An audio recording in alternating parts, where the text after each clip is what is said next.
And welcome to the No Assembly Required podcast, a podcast where we talk about nothing. And welcome your trio of hosts with a trio of topics, starting with Little RedRomina and Audrey, worst generation ever, Ember, and of course your Dark Lord of the interwebs, here from his quarantine cave, Roberto Blake. Welcome to the No Assembly Required podcast, filmed in front of a live YouTube audience. Please like, subscribe, and do all of the things.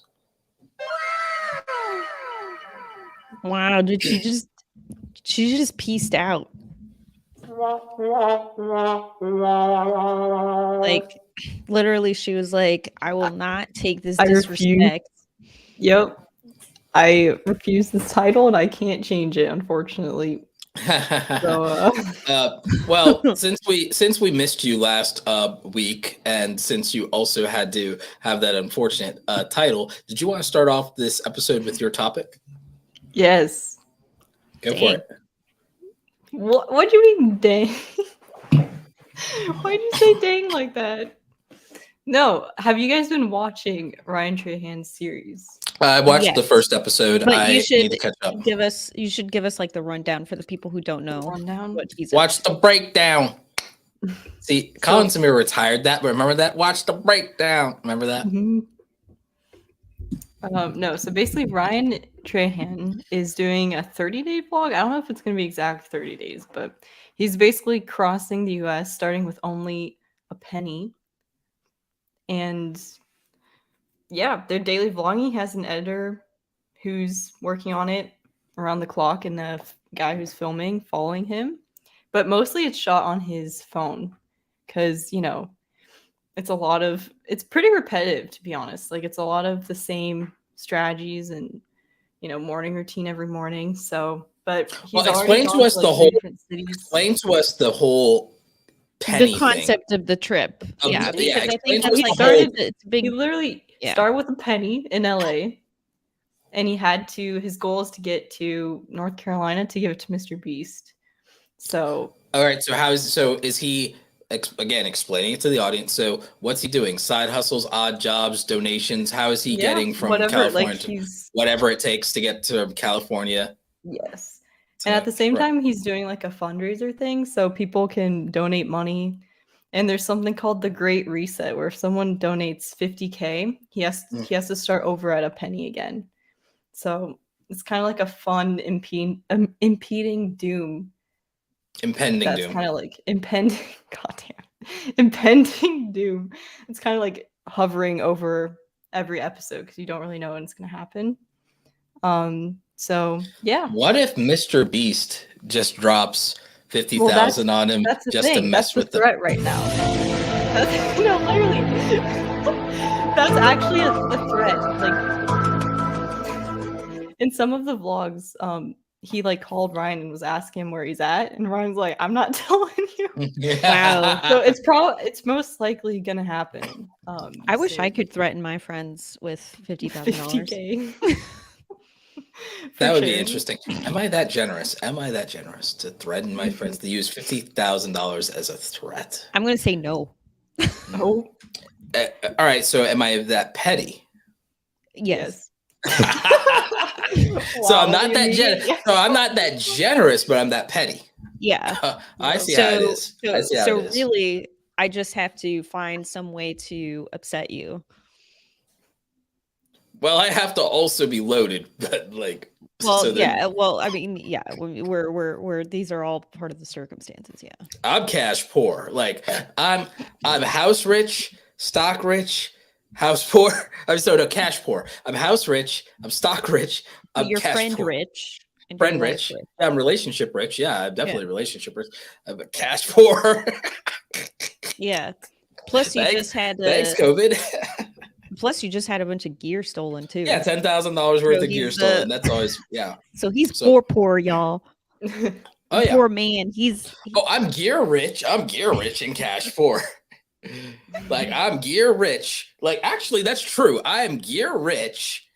I'm gear rich because here's the thing. I legitimately all right, every dollar of YouTube AdSense, not all my brand deals, not coaching, none of that, but all of my YouTube AdSense since I've started YouTube has been spent back into building my business and my brand and buying my gear over the last like 9 years. I'm not even kidding. I'm not even messing around. Not even messing around. Every literal, because my AdSense is not that much of my income, but literally over $250,000 of AdSense over the last, but again, that's spread out over 9 years though. Like every bit of that has gone right back into YouTube. Audrey, so can we go back to the topic? How do you feel about this trip?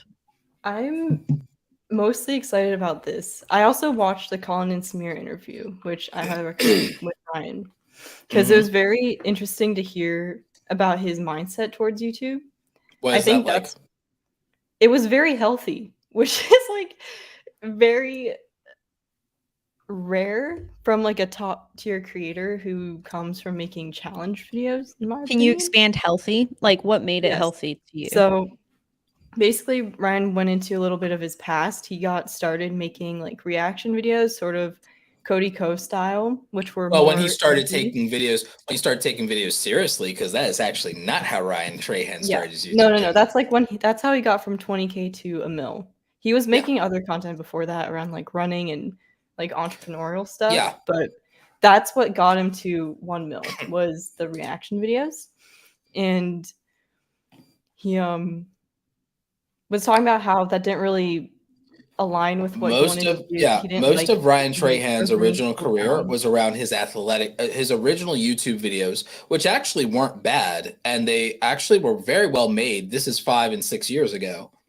5 and 6 years ago, Ryan Trahan's videos, all the way up until about 3 years ago, was about him being a runner, just like you and I ran at a competitive level in high school, Audrey, in our respective student athlete careers.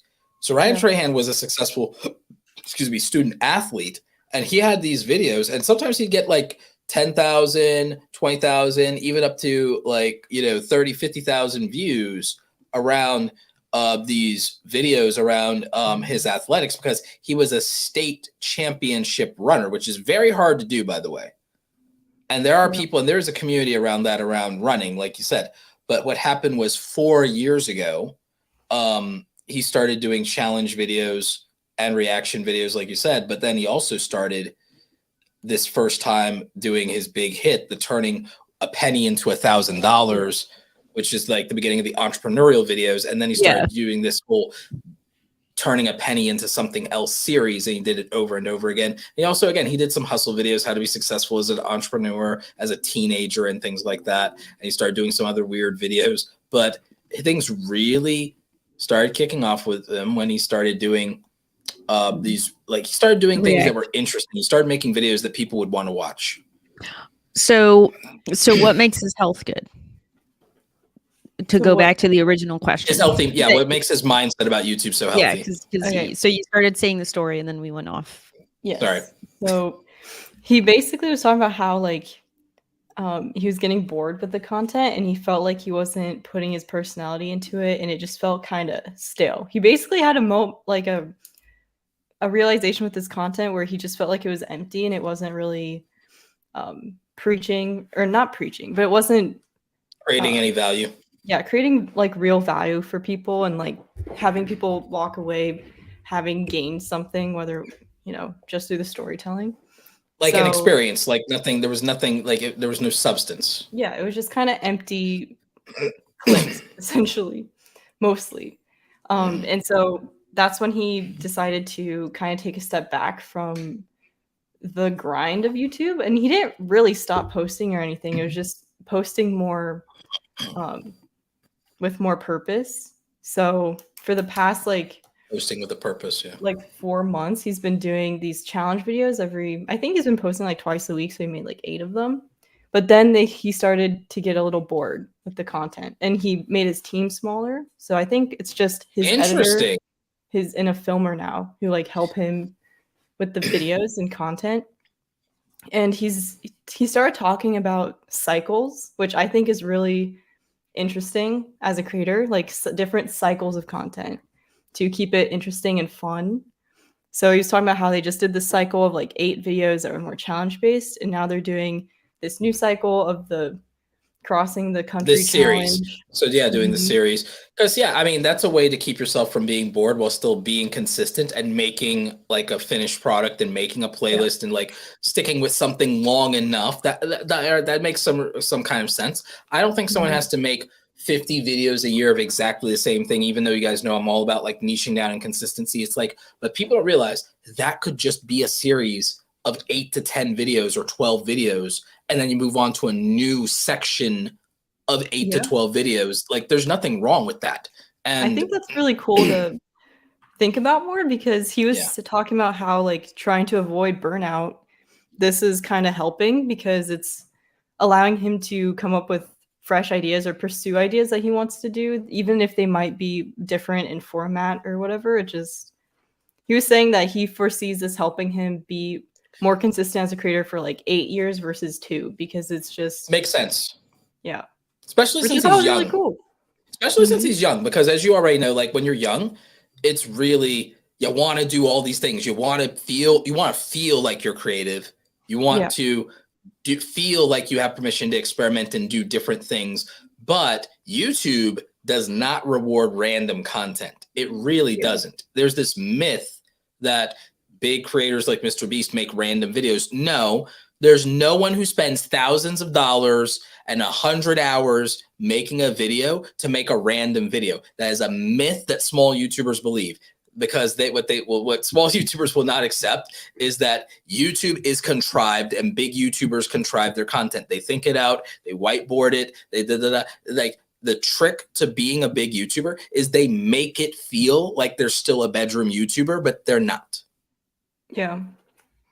They make it feel like you can do this too, and it's like, well, no, you can't. Like, Well, actually, that's Ryan was saying like his whole mission statement for his channel is, "You could do this, but I did so," like or something along those lines. well, I did it, It's so like, you can too. But it's like, but can they though? Can they really? Can I someone mean, really be? anyone technically could, but like, does someone have the So, time well, or that's the like, thing. People don't what have the are time. factors? There's no that. See, this is why I do the content the way that I do it, and the way I preach people doing content is I preach a methodology of YouTube that assumes that I make the assumption when I give YouTube advice, I make the assumption that you have to work for a living and do YouTube, or you have to go to school and your parents have responsibilities they put on you and you got to do YouTube, or that you have a husband or a wife and you still got to make time for them and do your job or do whatever it is you have to do, your responsibilities, and do YouTube, which means that it's like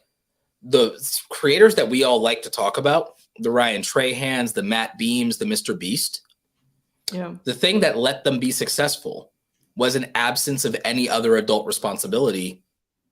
I mean, and that's just like the truth, is the biggest YouTubers grew in a moment in time for the most part when they had the least amount of adult responsibility and the least amount of financial obligations. Yeah. For most people, even if they're young people, they don't have that. Most of us, the young people we know, they have to work a part-time job, even when they're kids, even when they're teenagers. They have to. And it's not for fun. It's not for extra money. They have to.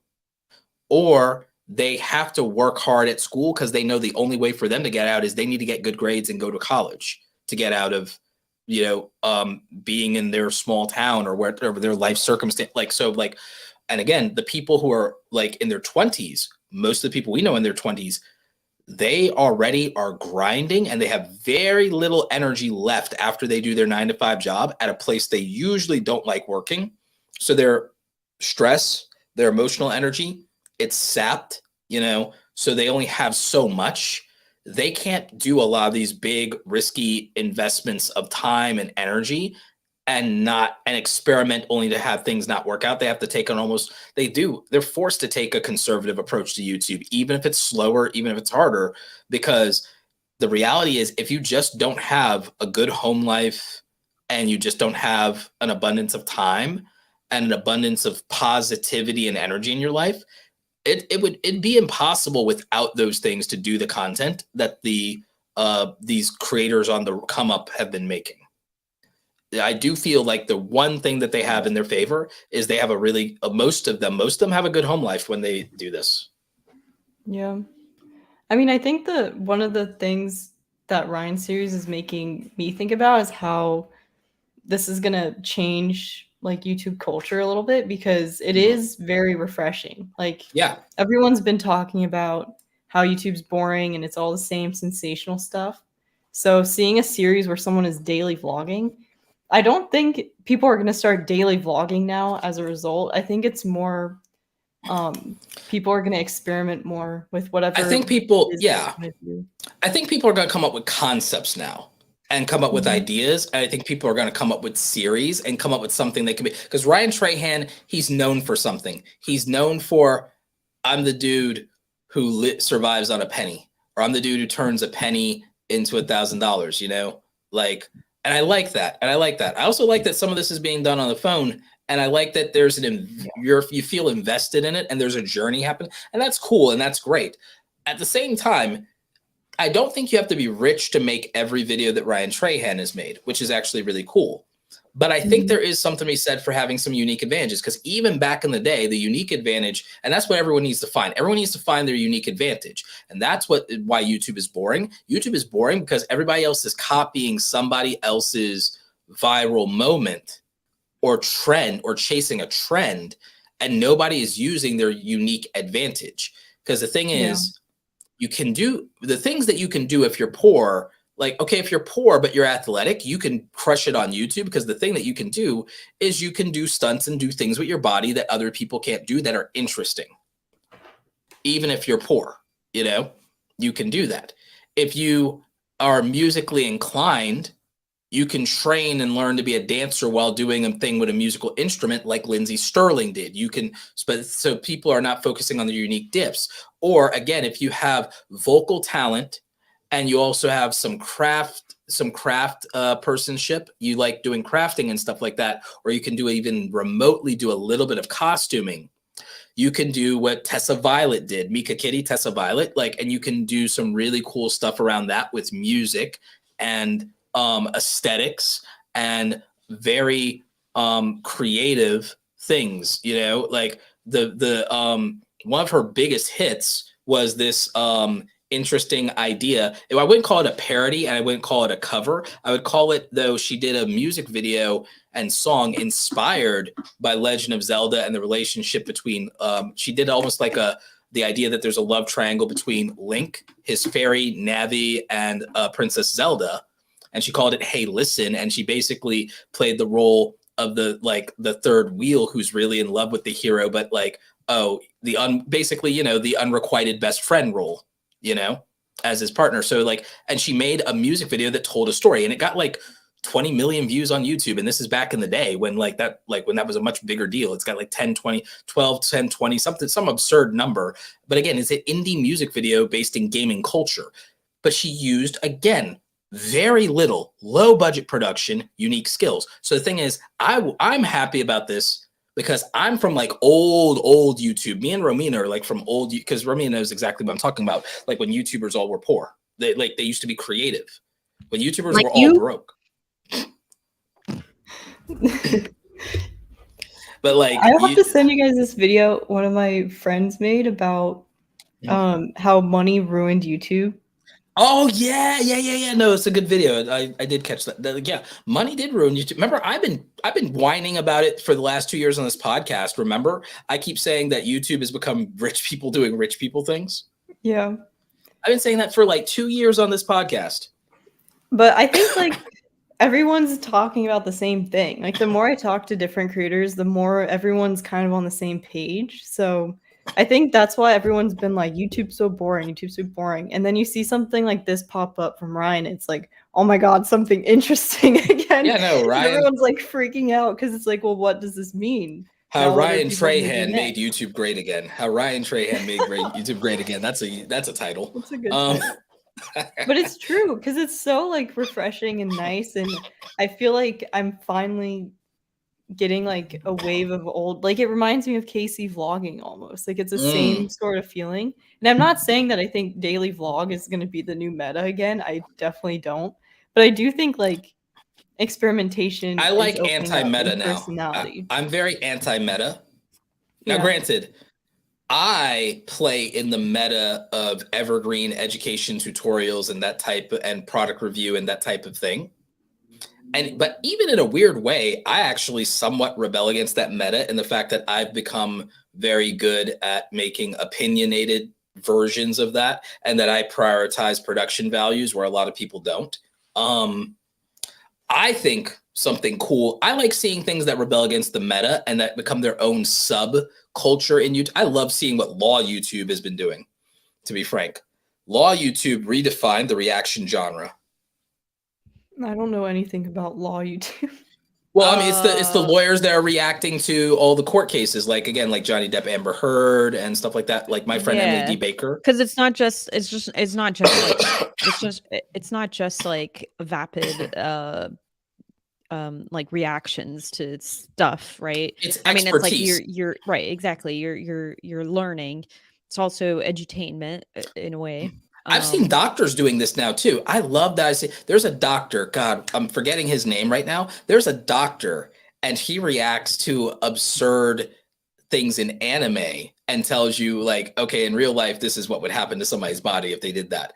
And he's mostly been reacting to this fighting anime. It's close to like Street Fighter. It's called Grappler Baki, and it's about this underground fight ring. Like it's this underground fight club in Japan is what the anime is really about. And there's even this prison arc where Grappler Baki's like, you know what? I'm not getting a challenge in the underground fight circle anymore, so I'm going to go fight the baddest dudes in the most maximum security prison in the world.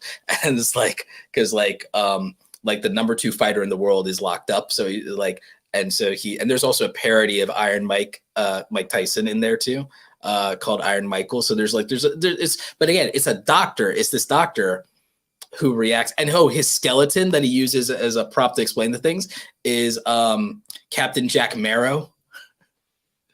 The community named the skeleton, and he went with it, Captain Jack Marrow. Yeah. So like, It's funny. So the skeleton they use is to explain the injuries is like Captain Jack Marrow. So it's amazing. But again, what I love seeing experts take their stuff and react to pop culture and teach us from their expertise. I love that. And again, there's a trend with that with doctors now. I would say Dr. Mike really was the most prominent person to kick off some of that trend, and Legal Eagle, obviously. But now there are these sub metas of YouTube culture of experts that react to things in pop culture that make it fun to learn about their career. That's cool. Yeah, I saw some stuff about that girl who was reacting to the Amber Johnny Depp case, but I didn't watch it. There's a couple of things. There's a couple of different ones. There's my friend Emily D. Baker. There's Legal Bites, who might be the young woman you're referring to, might be Legal Bites. And then the regular streamers that aren't legal experts decide to try to get on this. They got less views, but of course they got some views from their audience and everything like that. But I'm like, y'all don't really have anything to contribute to this and everything like that. Yeah. Well, I mean, it's not the same. Like the title's just not the same, right? Like, let LawTube have it. To blah blah blah. Exactly. It's like, somebody who knows what the hell they're doing. Like, it's like, let LawTube have it, y'all. Like Asmongold, XQC, no offense to you dudes, but like let the lawyers have it. You ain't got nothing to contribute here. True. Word. But okay, one last thing about this topic. I think the shift that everyone's been talking about for a while is finally happening. Because I think what the first thing that was like notable to me was the creator. What was that called? The boxing thing. Creator Clash recently. Creator Clash, which was mostly, which was more like wholesome than like the other boxing events. And then now this Ryan Trahan series. To me, it just feels like we're getting back at the heart of YouTube, which sounds really cheesy, but it literally does. I was so sick of seeing like only sensational people being promoted and at the top, and now it feels like personalities are starting to dominate again, or like it's starting to become more important because people are just bored of the empty drama sensational content that we've been stuck in for like 4 or 5 years now. So it's super, super exciting. Yeah, I think that's why the whole Ryan thing, I think the series is cool, but I also am just mostly excited about the YouTube culture aspect. Yeah. No, I think we're moving to a great era. And the thing is, the Mr. Beast era is beginning. People think it's ending because he's about to hit 100 mil. Well, It's I'd say actually it's ending. Hmm? Why do you say it's only beginning? It's only beginning because I think people are mistaking the Mr. Beast era with the content of people mimicking Mr. Beast, of making sensationalized, hyper expensive content and things like that. People think that the mimicry is the Mr. Beast era, and they're wrong. It's when he's the biggest YouTuber and he's bigger than PewDiePie that he now is his reign. It's his reign. It's him having the crown is when the Mr. Beast era truly begins. Okay. Because it's the transition. It's the transition from PewDiePie being the most dominant cultural force in YouTube and the face of YouTube and the biggest YouTuber. It's about the changing of the guard and the shift from that generation of people, because Mr. Beast is someone who grew up watching PewDiePie. Now we're moving to everyone that grows up on YouTube now will have watched and will be watching Mr. Beast and going forward. So it's the beginning. I guess when I heard like the Mr. Beast era, I think like the content that's dominating. So that's why I said I think it's ending, because I think we're starting to move away from purely sensational content. Like Jimmy himself is trying to do that as well. So I do think, I see what you mean, that he's going to be at the top now. So it's still. So he will be what defines. I think the content. He will be what the PewDiePie even up until now, PewDiePie has defined what a content creator is, in the sense of PewDiePie is a bedroom YouTuber and has always been a bedroom YouTuber. Yeah. You know what I mean?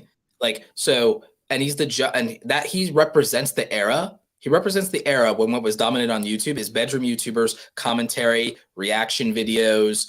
Man, it's weird when you call them bedroom YouTubers. I don't know if I like that term. Well, it's literally people who start out and make content in their bedroom. I'm not going to tell you why, Audrey. You're old enough to fill in the blanks. I see what you mean, Romina, but you get what I'm saying. It's that what happens is when people start on YouTube, they clean out a corner of their bedroom and they film their videos, and that's how it is, Right. And they talk directly. So the era of people filming in their bedroom, in a corner of their bedroom, talking directly into the camera,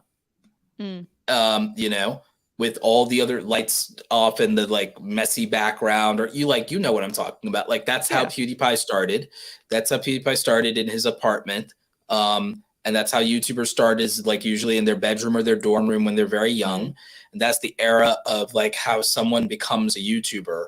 That's how people become YouTubers, And that was a whole era, and that was a whole generation that grew up watching it. No, that's why I can be a YouTuber too. And so now you have a generation that's like the generation of people who grew up on PewDiePie are all basically adults now, that are the Ryan Trahans and Mr. Beast. They're adults in their 20s now,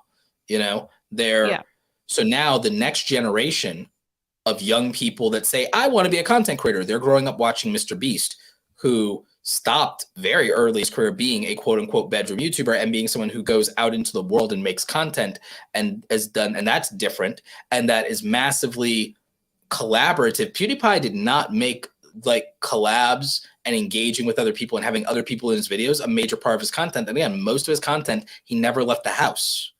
Majority of his, and that's an era and a generation and a genre of YouTube that dominated the platform for over a decade. The Mr. Beast decade is now going to begin, in my opinion, over the next couple of years. I think we're starting to move into the Mr. Beast decade, where for the next couple of years, you're going to have YouTubers that grew up and define how they approach content, not from the concept of being a bedroom YouTuber, but from the concept of trying to do big projects, larger than life stories, or even collaborate or incorporate their friends into their content from the very, very beginning. And they're also going to be wildly creative and try to also do these things. And that's where you're seeing, I think, people more like Ryan Trahan and Eric and things like that, it's because they're not those creators that have come up, the creators who have been successful for just even the creators who've been successful and have been these new redefining creators since the pandemic for the last 2 or 3 years, they've not been making videos talking directly to the camera in a corner of their house. Right. They've not been a reflection. The last 10 massive creators to blow up, the last 20, the last 30, the last 50, they're not a reflection of PewDiePie. They're a reflection of Mr. Beast. Audrey, who would you say you grew up with? Since you actually did grow up with YouTube, basically. Casey. Who would you say is like the... Casey, Connor Franta's the OG that I always reference. All of the like Joe Sugg, like that era of vloggers, like daily vloggers, I watched a lot. Did you watch Fun for Louie? Not really. Casey was inspired by Fun for Louie. Yeah, I watched his stuff sometimes. I just wasn't as into his personality, I guess. Okay. But no, I literally was like a Casey, Connor Franta, Joe Sugg fan, hardcore. Those are like the top 3. Nice. For sure. Would you say that? Oh, and then like Ryan Higa when I was like even younger. Yeah. Would you say that we're headed in the direction that it closely aligns with that kind of content? I don't know if we're gonna get back to vlogging in the sense of like, here's how my day went anytime soon. But I do think that experiences are coming back, like the documentation of experiences and just documenting processes that are more meaningful to the actual creator themselves or to the community is becoming more popular because people are just craving actual stories. So I think vlogging is also sort of. I think stories and human experiences, because we don't have human interest stories anymore, and YouTube's the only place you can get them. I think personality is coming back. I've been talking a lot about like, I don't know if I talked to you guys about this, YouTube host versus like creators.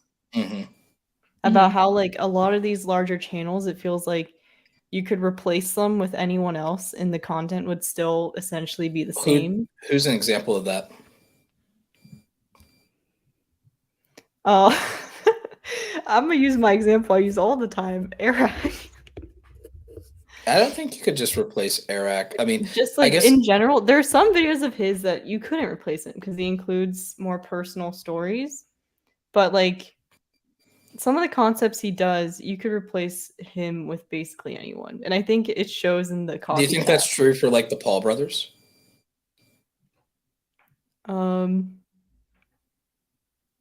No. But the Paul brothers, it was more based on them. They were like vlogging their days. You know? Like with Eric, it's I crossed the country in a straight line. Well, technically anyone could cross the country in a straight line. Technically, couldn't you replace Ryan Trahan with anybody else and to do that content? No, because he's including his personality in the content. Like I think with Eric, what about somebody know that when they click on a video? But do people know that when they click on a video though? We don't know anything about. It doesn't matter. That's why I'm saying like you could literally like replace someone hypothetically with someone else, and if it's still the same content and there's no personality driven, like besides just like surface level jokes that anyone or like you could switch up with any new host, then that's what I consider like a host channel. No, but, I like, get you. Ryan is putting his personality and story into them. I see personality. I watch different content than y'all though. Massively different content, and not just because I watch like, all right, so when I'm not watching education content, I'm watching like nerdy content. It's like very nerdy, but also with some flavor too. Because like I watch like a lot of black anime YouTubers, and I also watch like a bunch of like Star Wars and nerd YouTubers and stuff like that. And the thing is, when anybody can cover a franchise like Star Wars or Game of Thrones or whatever, so those people have to bring something extra, either in their storytelling, their writing, their dialogue, or whatever they're doing, or their presentation. Like they have to, because they're covering a property that already exists. So it's like they have to add something to it, because why not? Why bother listening to someone's opinion about a show or something like that, right? So like they do really well with that. But I'll go into like the Black anime YouTube community as a really good example of personality creators coming back. Like anybody could just make reviews about like anime. But what I see a lot of the Black anime YouTubers doing is they just really lean into the Black culture with it. And the thing is, you don't have to be Black to appreciate it. It's just funny as hell, because they're going hardcore on the comedy and the jokes, but also even the creativity and thumbnails. Like this one dude, Sensei, whenever he does it's like Sensei, but it's like Sensei, like, so with a Y. So like Sensei, whenever he makes videos, like for one thing, he made a series called, like, he did whatever anime you want to watch, but he's like the hood review though. And the jokes are amazing. It's like, it's funny as hell, but he does the hood review version of whatever the anime is. But for the thumbnails, he's mad creative, because what they do is like, he'll sit there and he'll have an anime character that you're familiar with, but then they'll be reimagined and redrawn with like prison tattoos. And like, he'll literally take a regular anime character and have somebody draw it and it look legit, and put like a freaking do-rag on them, or put like a freaking bandana on them and everything like that, and make them look gangster as hell. And it's like, I remember seeing this one anime character that I'm like, is like generally like very normal, very bland anime character, and he had the artist redraw it and put like grills in his mouth and like freaking like number tats on his face. It's hilarious. And then he goes into how savage this anime character is, and like does a whole review of him. And it's like, and it's comedy gold. It's comedy gold. So you have that. You have this other creator, million plus subscribers, I think bordering on 2 million subscribers. God, why am I space? CJ the Champ, the way he does his reviews of these anime characters is he goes in on them, and he like kind of does a court case review of presenting the evidence of how savage they are. And he does like exhibit A, exhibit B, exhibit C. It like breaks down a prosecution of the atrocities that they've committed as an anime character. It's amazing. It's because that is the most original takes I've seen on like coming up with your own plot twist, your own jokes, and building your own community around a stylistic presentation, instead of just doing a bland ass review of, episode 50 of this show, and here's what happened, or here's the top 10 Easter eggs and everything like that. Like, there's nothing wrong with doing content in that way and doing top 10s and breakdowns and show reviews. But when the entire thing is just like a comedy roast or like a comedy special, and it just happens to tie to a show or a movie or anime, it's amazing. That's a unique take. Nobody can duplicate it. When you literally just basically make a comedy roast, and you have your own themes and your own graphics and your own memes that you've really built, and there's cultural references. So like, I agree with you. I see originality. Thank God the originality is coming back to YouTube. I know. I'm really excited. I don't know. I think it's cool to like see personalities coming back finally. It was getting so stale. It's and people are talking about TikTok, and just like, why is YouTube so boring? And it's like, now it's like, finally. Honestly, I feel like TikTok is getting stale. I do too. I agree with that. I think now that everyone's it's harder to find innovation over there. Most of the people who are going to VidCon are TikTokers. Yeah, but they're all children. Yeah, exactly. Yeah, no, I agree. Wait, the TikTokers are children, or the people attending are children? Both. Both. I'm only going there for networking and backdoor deals. Networking and backdoor deals. I think like the thing with like a TikTok audience is it's just so young. So it kind of depends on the type of content you're making. It's like, if you want to capture the next generation, it's like, well, I don't want 7-year-olds watching. You know what's sad? They're going to have all these VIP parties, and none of the featured creators are even old enough to attend those parties because they serve alcohol. It's amazing. I better not see So any sad. feature creators. I better not see any of them feature creators at any of them VIP parties because y'all too young to be in there and y'all too young to be drinking. I better not catch y'all out in them streets. That never stopped Hollywood. That's true. True. I better not catch any of them featured creators out in them streets at them VIP parties. Roto's just gonna roll up with a siren. Whoop, whoop. Whoop, whoop, whoop. Yeah, no, I'll rat him out. I'll narc him out. I'll narc all of them out. And everything. You are children. You not like it's like run along, children. He's like, and everything like that. where's your mom? Where's your mom? It's like your parents know where you are. Where's your It's mom? like yeah, I'll freaking narc on these TikTokers. It's like, do your parents know where you are? Like, or no, more importantly, do your brands know where you are? Ooh, Oh God. ooh, On brands your coming in drinking hot. blasphemy. Oh God. Oh You man, can't. we're making Roberto sick again. Yeah, no. I think this new Officer wave of Roberto YouTube arc. is making- Yeah. This new wave of content is making me more and more confident about my choice to completely just focus on YouTube because it's like, yes, we're getting back to like, I don't know, the good stuff. The Let's go. roots. The The roots.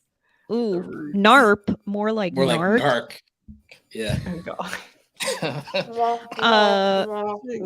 Speaking of brands abandoning creators for being stupid. Oh damn. You just pulled out all the shade. I think pulled out all the shade. I'll transition into my topic. All right. So Logan Paul announced that Audrey, why are you covering your face? This is a serious topic. Go ahead, Romina. I'm gonna go get water for this. Just All every right. time I hear Logan Paul announce, it's like, oh God, what? So Logan Paul, man, we killed Roberto. He's like, he started choking and he's like, all right, I'm leaving. Logan Paul has announced that he will run for president of the United States.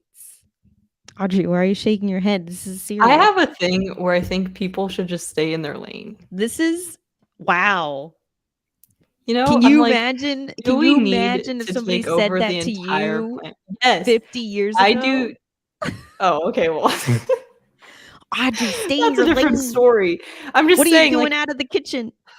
when people like try and solve all the world's problems, I'm like, you are one person. You know, like, do we really need to be being president, YouTuber, like, you But know, why like, not? because I don't know. I feel like once you like stretch yourself too thin, there's no way you can focus properly on like everything. Like, how much does Logan Paul actually know about politics? I don't know. I don't know how much he knows now, but I do know that he wouldn't be able to run Just for 'cause, another like, 10 years. I feel like we've seen what happened last time. Like, it just wasn't the best idea of all time. I think, you know, like someone who's an entertainer, just, I don't know, just because someone's like cool and popular and a nice person. Yeah, I agree with this dude. Doesn't mean they should be in politics. Like, politics impacts the entire planet, not just the US. So I really highly doubt that Logan Paul, who didn't even go to college and much less has studied politics, like, Well, I just don't want him running stuff. You didn't finish college either. I know, and I'm not running for president. You don't know that. Maybe one day you will. No, I don't want Look to. at what It's Andy just, says in the like, I have chat. other things that I want to, like, I'm staying in my like YouTube. You're staying in your film lane. Like, I don't have any interest like trying to solve like world hunger, you know? Like, that's just No one can solve world hunger. That's not possible. exactly. Right. I'm No. Well, exaggerating, Iron Man but you could, know but what that's I it. mean? An Iron Well- Man could, and he'd do it with an iron fist. That's how you solve world hunger. And So I'm not here's even the- joking. At So some here's point, the- I'm just like, you can't do everything properly. No, okay. That's not but even the president's job, though. That's not the president's it's job. not- okay, look. The thing is that Logan has about 10 years to get everything together, right? And so one of the things that he said when he talked about this was that gives him enough time to become the best version of myself possible, to just learn as much as I can about people, culture, society, where we fall short, and where we're strong, right? And so this is a direct quote from Logan Paul, right? So he might not be the ideal candidate today, but he might be 10 years from now, because a lot of things can change in 10 years. He's changed a lot in the last I'll 5 change years. my opinion then. Ooh, He's changed a lot as a Like person. he's I'm just gone. coming in. I'm just gonna I'm grab just an saying Alex. he's I'm got gonna so rip much it. other stuff going on. Like how much can you really prepare to do that? You To can Like be how honest much is with he you, actually passionate about it versus just wanting to do it to like you have get to off understand, people need to understand and stop romanticizing what the role of the presidency is, and people need to actually look at the history of the presidency of the United States. Most of the presidents of the United States that served in the presidency, most of the presidents of the United States, their only qualification was that they served the United States military. Do you think that serving the United States military by itself, as much as like they thank the troops for their service, and you do have some experience and everything like that, but how much real experience does being in the United States military, serving as a soldier, truly qualify you for anything outside the capacity of serving as a soldier? Well, I But don't agree with that either. But that has successfully allowed this country to prosper and to rise to prominence for many, many generations. And a lot of our best presidents have been that was the only role they played in their life. Was that they served the United States military. That's really the only thing they did in their adult life of true significance or of true standing. The worst presidents we've had have been statesmen, quote unquote, politicians, people who went on and said, oh, I went to law school or I went to business school and then I became governor or mayor or this or that. And then I became a congressperson and then I became a president. Dedicated your entire life to politics doesn't mean that you're the best To public candidate. office. I guess I'm Correct. mostly worried about Logan Paul specifically because he's very self-centered. Oh.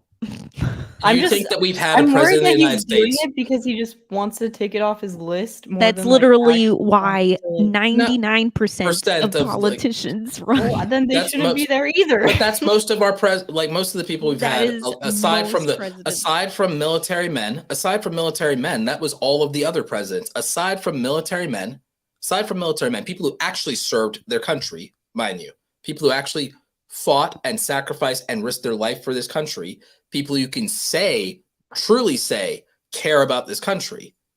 Aside from the military men that served in the office of the presidency, all the other people we had ran for reasons of prestige, vanity, ego, or self-interest, and so on and so forth. For the most part, not exclusively, but the majority of them in modern history. So the thing that I will say is that I don't think Logan is any less qualified than any other modern president in U.S. history that served in the capacity of the presidency. And we've already broken with the tradition of someone either being a statesman or a soldier already. So why not Logan Paul? And with Logan Paul, I'm like, here's the thing. The guy still has me blocked on Twitter, by the way. And it's like, but I will happily, in 10 years, I will happily vote for Logan Paul. And I'll tell you why. I'll make my case. Because again, you can't even call me a Logan Paul fanboy or a Logan Paul shill or a Logan Paul apologist. The guy has me blocked on Twitter. Like, I've been plenty critical of him. I dedicated a live stream to dissecting his interview with Casey and his shenanigans in Japan. But I've also seen the growth. And here's the thing.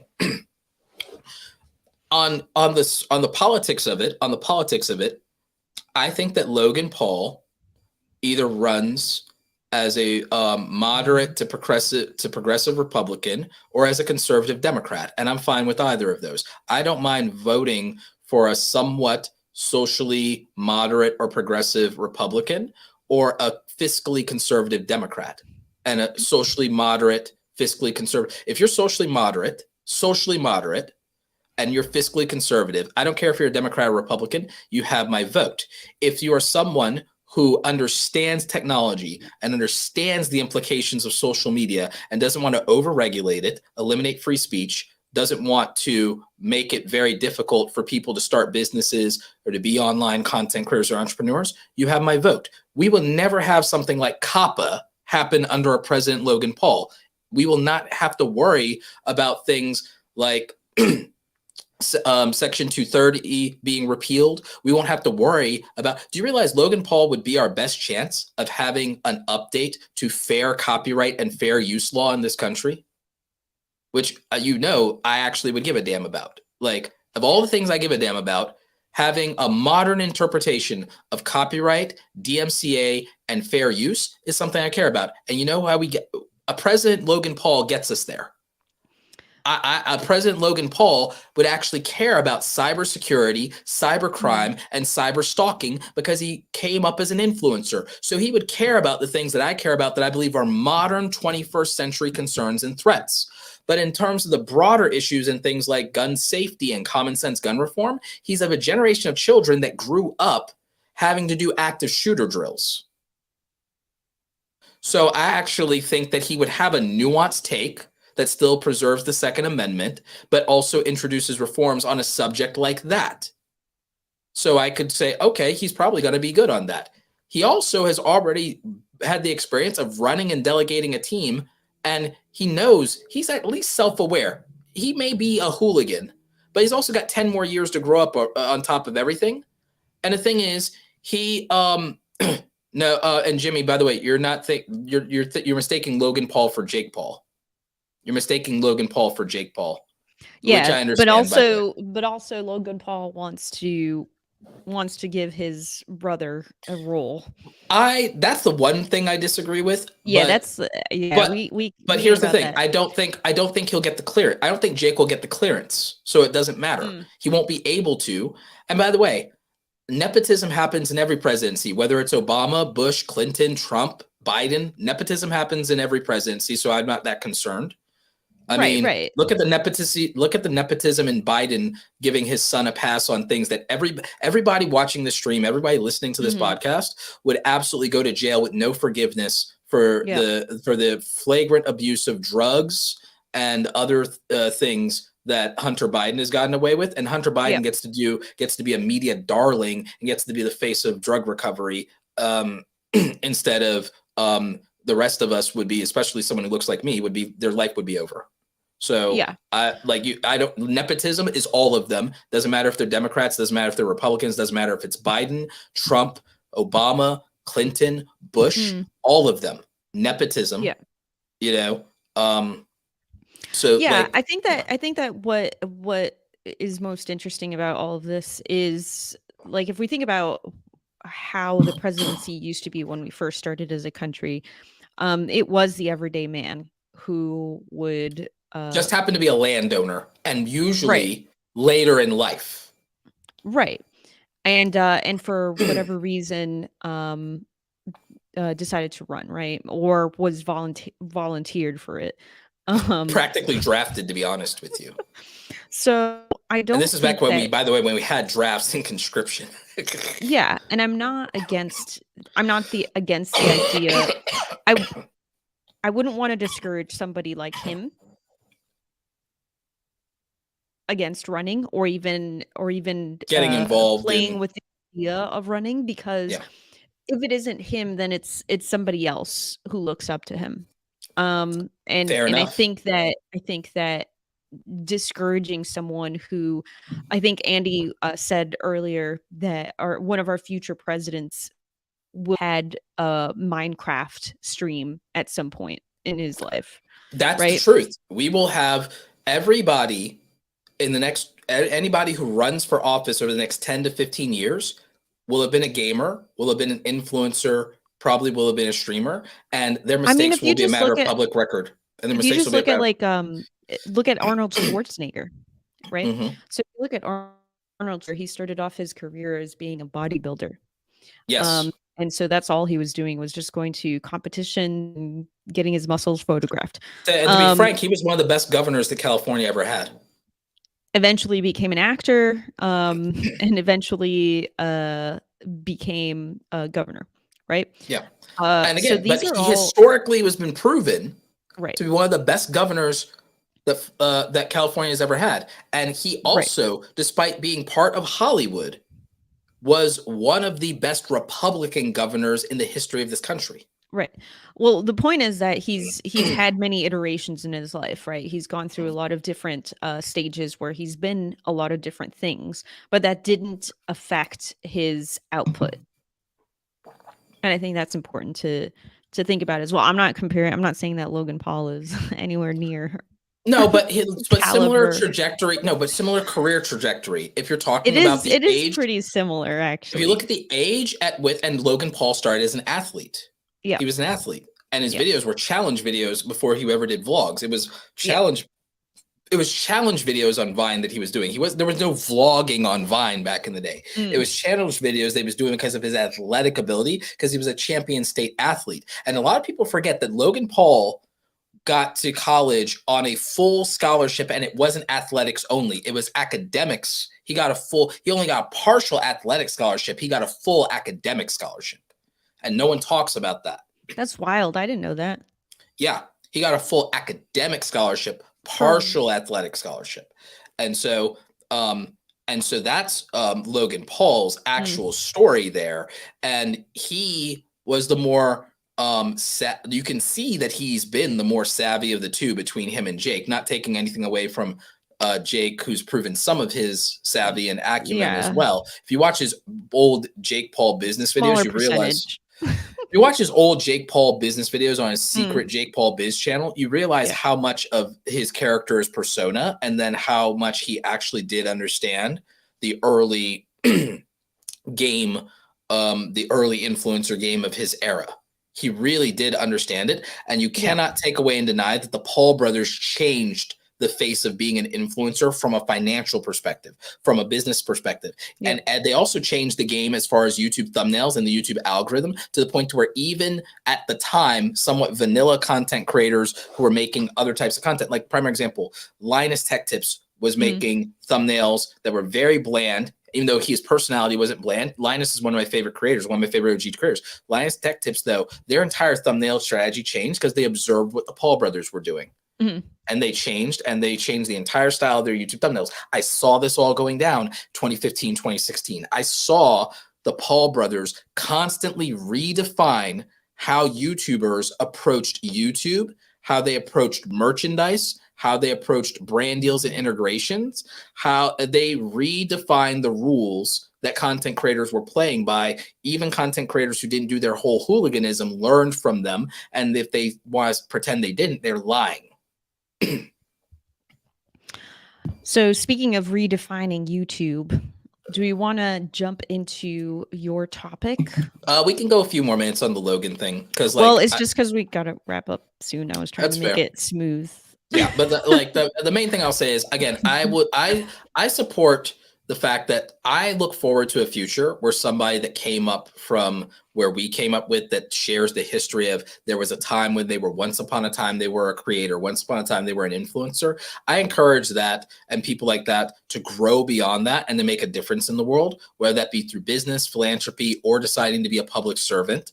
I think that content creators are closer to, despite the lifestyles we get to live, they're closer to the everyman, because they mostly did come from nothing. They, like the Pauls, they were children of divorce. They came from working class, middle class parents, and from Ohio, middle America. I don't think that they're as disconnected from reality as people think, because of the way that they grew up and came up, and the fact that they made themselves into millionaires with their phones.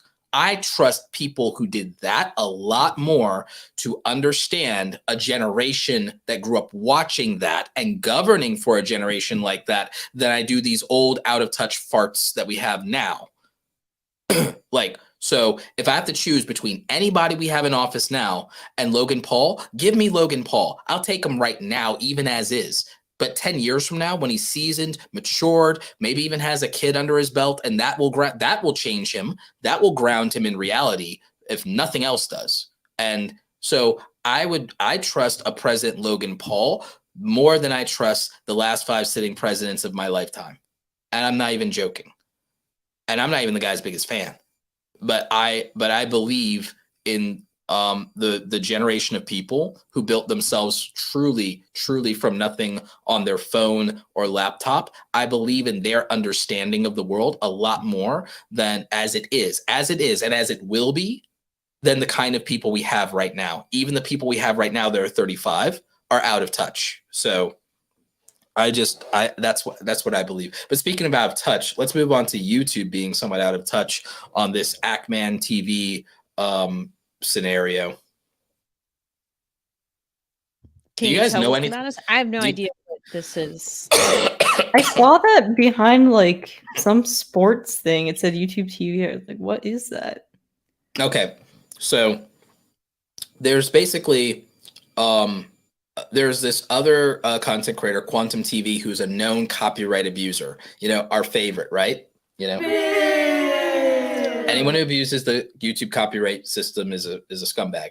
So whenever anybody commentates, reacts, or anything with any of his content, he abuses the copyright system, and so it's a problem. He recently did a very bad take, and it was purposely a bad take video on the popular video game Elden Ring. You guys know how popular Elden Ring has been, but he also included some things in his video that are very, let's say, unsavory and very disrespectful in light of Pride Month, for example. So like, this video is kind of sus, right? All that aside, but again, free speech, he can do what he wants. That being said, several people reacted to his video and he abused the copyright system because they were completely within fair use. And one such reaction was Actman released a video titled Elden Ring Hot Takes. And again, it talked about some of the unwarranted criticism of Elden Ring, and it used examples, and it heavily featured Quantum TV's review of Elden Ring in it. But it was a massive commentary, and again, it was a portion of his video used in a much, much longer video. And so Quantum TV flagged it, and abused the copyright system. And then further went on, though, in their dispute, went on to dox Actman TV and his brother. And so for those not familiar with doxing, is where you release documentation of people's personal information, aka their real name, address, phone number, that type of thing. And he actually went on further to be on a stream and to literally call this content creator's mother on the phone, proving that he was doxing him and everything like that. YouTube did not react to and did not punish Quantum TV for this and left him in the clearing, which is completely unreasonable and unfair. He's broken terms of service. He's constantly told other creators and people in comments and replies to literally go unalive themselves, breaking terms of service yet again. He went so far, and one of the most completely scumbag things he's ever says was he called Zoe Kravitz a half-breed, and he did this in a YouTube video. This is a scumbag. This is somebody who's broken terms of service in terms of YouTube terms of service community guidelines countless times, and somehow, some way has escaped YouTube's justice, has escaped YouTube's punishment. Have you ever heard of someone getting away with this kind of level of nonsense and everything like that? We've known creators to lose their entire accounts for less. Now, what happened was, why is he getting away with this? Well, it gets worse.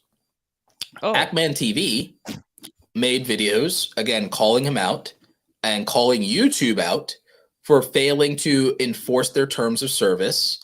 And he even made a video calling out Quantum TV for his, bad takes and for his, what's the phrase I'm looking for? Some of his, let's say, bigotry or alleged bigotry, right? And he wasn't the only one. Other content creators, including Review Tech USA, friend of mine, Rich from Review Tech USA, longtime creator, also called him out. And several creators called him out. And YouTube refused to take down videos that were in violation when pointed directly to them. Don't know why. And also, again, YouTube, despite the fact that also Quantum TV doxed Actman TV, they decided that they were finally going to punish somebody. They punished Actman TV. In his video called The Dark Age of YouTube, which was talking about YouTube not evenly enforcing their policies, he decided that he was going to call out YouTube and call out Quantum TV, and then he also he made a clear joke pointed at YouTube and YouTube corporate, because YouTube corporate did not do anything or punish anyone for his doxing. He jokingly said he was going to, and it was clearly satire in the way they tweeted, although it's not a good tweet, it's not a good take. He said he was going to dox YouTube employees, since they don't seem to care. And but they decided to demonetize his entire channel because of that, saying, oh, we take threats seriously and everything like that. It's like, when did you take this threat seriously? When you had an active doxer in a live stream? When did you take the threat seriously? When you had someone actively using slurs and other things that are against terms of service and community guidelines? When did you take protecting creators and people in general seriously in this? And then when called out on it, you have the video taken down, and then you demonetize the creator that's calling you out and exposing the injustices. And they demonetized the other creators who's also spoken out against Quantum TV, including Review Tech USA. He had his video demonetized, not his whole channel, but Ackman TV did. There's now, I haven't gotten to see it yet, but now there's a take from Philip DeFranco and an interview with Philip DeFranco and Ackman TV that's out now. So it's the review staff did not do their due diligence. And it's funny because I know other content creators who wrongfully had their videos demonetized. In fact, a good friend of mine, she recently reached out to me. I won't name her here. I'll tell you guys offline. A friend of mine, she had a video of hers put under manual review, and it came back and they said that she said words in that video she did not say and would never say, and she has the transcripts, and they demonetized her video. The I don't know whether it's that everybody, again, no offense, again, I'm a fan of remote work, but but you have the YouTube review staff, a lot of them, they don't work over in California. They're remote workers stationed around the globe, and no offense to remote workers around the globe, but it's again, in these times with these situations, I really have zero confidence in a lot of those people doing their job and working it from home and properly reviewing those things. From what I've seen from content creators who've told me their content's been manually reviewed, I have zero confidence. And I know that those remote workers are most likely working from home and not properly reviewing the YouTube content when it comes down to it, because the level of false or inaccurate manual human reviews that I've seen come through my DMs and my email, and the level to which they are egregiously in error, and I'm to where it's are you just making this shit up? Did you actually watch the damn video? It's absurd. And the number of content creators that have been abusing the terms of service, making outrageous content and getting away with it, and even when manually reviewed, the number of people that have been allowed to abuse copyright. I'm YouTube's biggest fan, and I have to give a vote of no confidence in their system at this point, because the number of injustices, not just in this instance, but in other things I've been seeing of unfair or unequal enforcement of terms of service and community guidelines and policies, copyright abuse, or just straight up, apparently there might be some people that are on some goddamn whitelist that will never be held accountable when they break the rules, but other people will. And so this is the one thing, the YouTube culture, Audrey, I'm with you. I celebrate, okay, wow, creators are making good content again, yay, and everything like that. But from a policy and enforcement standpoint, YouTube's the worst it's ever been on policy. Platform's tools are great. The content is back on its way to being the greatest content we've ever had, and the policy and enforcement is trash. Audrey, how do you feel about the policies on YouTube now?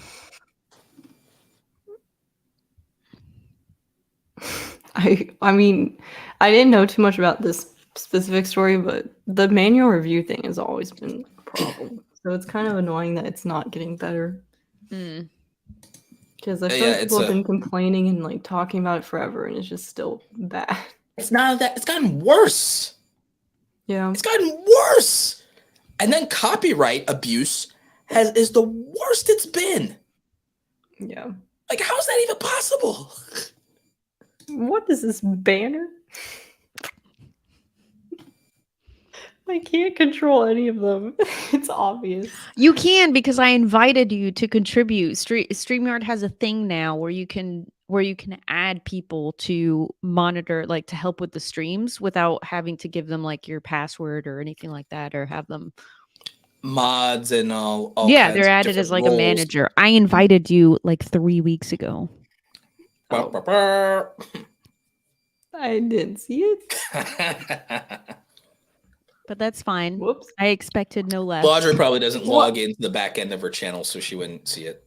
So Oh, it's not on the back. She would get an email. Audrey probably doesn't log into her email. What?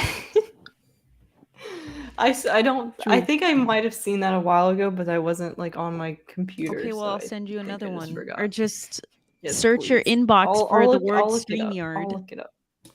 Yes. Oh yeah, invite me as a manager. Uh-oh. Only me. Uh-oh.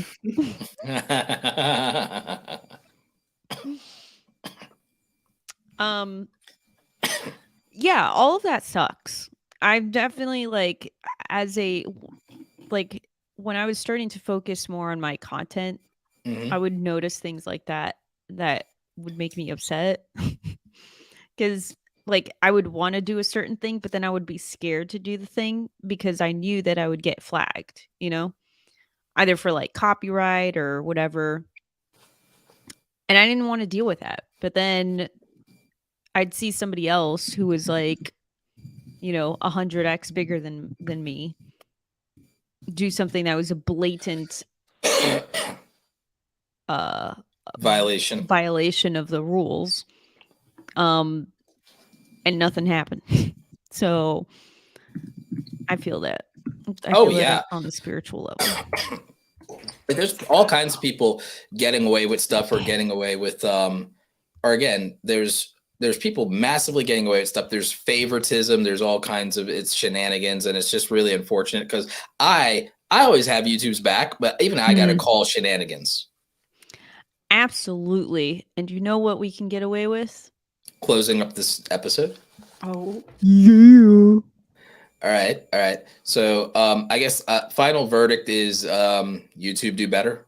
Yeah, do better. Justice for Ackman. And vote for Logan Paul. And yeah, I'm voting for Logan. Like Romina, I'm voting for Logan Paul. You're voting for Logan Paul? Yeah, we all are. Audrey, are you voting against Logan Paul? It depends. You're a wait and see? I'm a wait and see. All right, I'm voting for Logan Paul. She's trying to be an informed voter. Yep. No. I'm voting for Logan Paul. Like it's like anything. It's like I'm voting for Logan Paul. It's like, you know what? It couldn't be any worse. That's the slogan. It's like can't be any worse. Like it's like yeah. I mean, think about it. That's where we are. We are at a point to where I genuinely believe Logan Paul might be one of our best hopes. That's how sad it is. Like dab the vote. Because who else are you going to vote for in 10 years? Like, think about who's on the bench. Think about who's on the bench. Who are you going to vote for in 10 years? Just give me Logan Paul. I'll take Logan Paul. At least I know all his skeletons. So, hey. All right. Do you have an outro for us, Roberto? Yes, I do. Thank you for listening to the No Assembly Required podcast, a podcast where we talk about nothing and where we wish future President Paul well on his endeavors. Tune in next week for another exciting trio of topics from your trio of hosts who are now signing off, including Romina with the good hair, Audrey, worst generation of all time, Ember, and of course, your dark lord of the interwebs, Roberto Blake. Thank you for listening. We'll catch you next week. Nop.